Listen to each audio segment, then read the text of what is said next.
Hello, I'm Dr. Vince Belanzi, and I want to announce to you that I'm about to release my new book.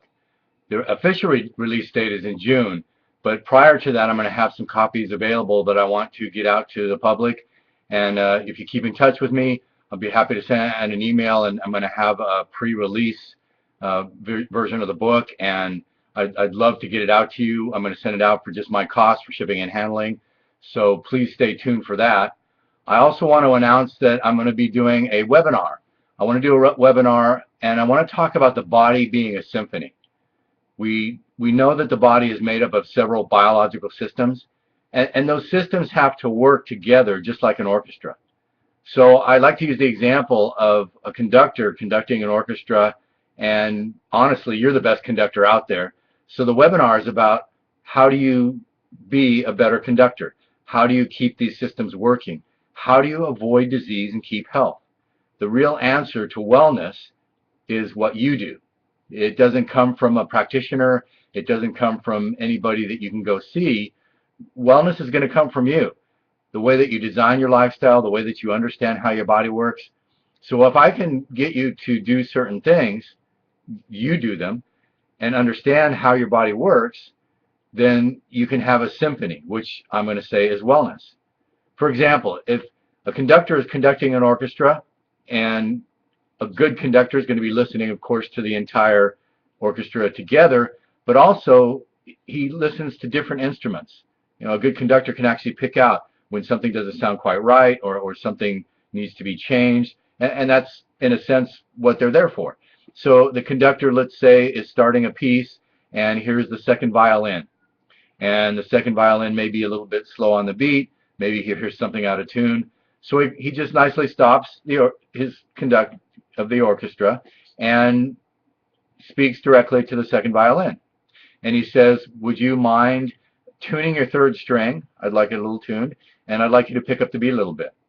And then time is given, the second violin does that, and then he starts the orchestra again, and everything sounds just beautiful. Everything is perfect. He now hears it the way that he wants to hear the piece done, because he was able to gently make an adjustment.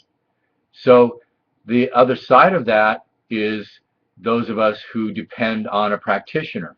Now, I want to use MDs as an example. The major tool that an MD has is medicine.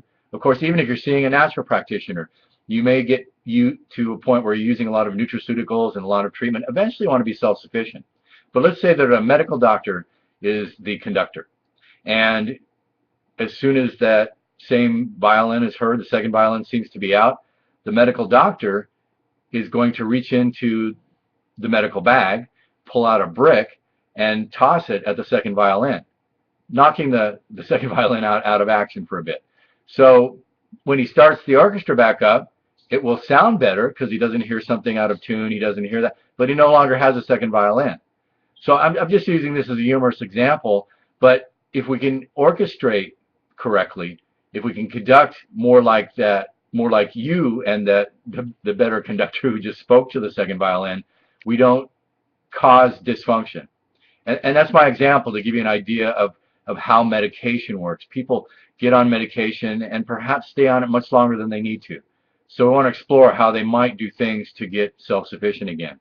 Because medication is designed to work with precision, to hit one target, and to be very effective, which is sometimes is desirable.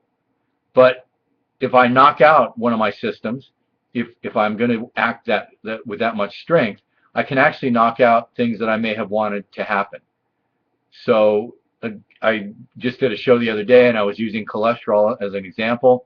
And if we think about cholesterol, first of all, simply lowering cholesterol isn't the answer anyway. We know it's more about inflammation now. But if we use a statin drug to target a certain enzyme to reduce cholesterol, which is what we're doing, we're targeting HMG-CoA reductase, and what's happening is then you can't produce statins, but then you also can't produce CoQ10 and some other things. So more happens than just lowering cholesterol, but the production is brought down. And that in a sense can be effective, but cholesterol isn't really the problem, it's inflammation. And the neat thing about statins is they are also a very effective anti-inflammatory. But there's other ways to lower inflammation too. So using a statin drug is somewhat like the conductor throwing a brick. instead of doing things to improve function, to improve the tune of the orchestra, to improve the pace, to make better music. So I want to do a webinar on that, and I want to invite you to the webinar. There'll be more information coming in further emails. I hope you're happy to see a little communication, and we can do some things back and forth. You can go to my website, www.recklesshealth.com. You can contact me. It's right in the email, but vbellonzi@gmail.com. I'm happy to hear from you. But what I wanted to offer you today, I'd like to give you one of the companion texts, or a part of the text that's going to come with the webinar, and that give you an idea of the kind of materials that we'll be using along with it. This is the volume on inflammation. So if you've got this email and you're watching this video, then you can click on download the text on inflammation, and I'd like to offer you that as my gift to check out, to look at, to read over, and then you can consider perhaps joining me on the webinar.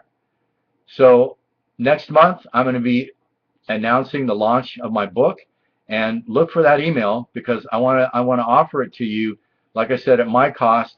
I just want to get some books out there.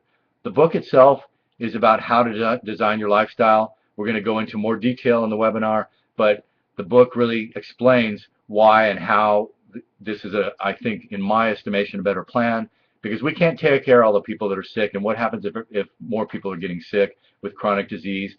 Chronic disease is something that we can manage, we can take care of. So check out the ebook and watch for the release of the book. I'll be letting you know about that soon. Thank you.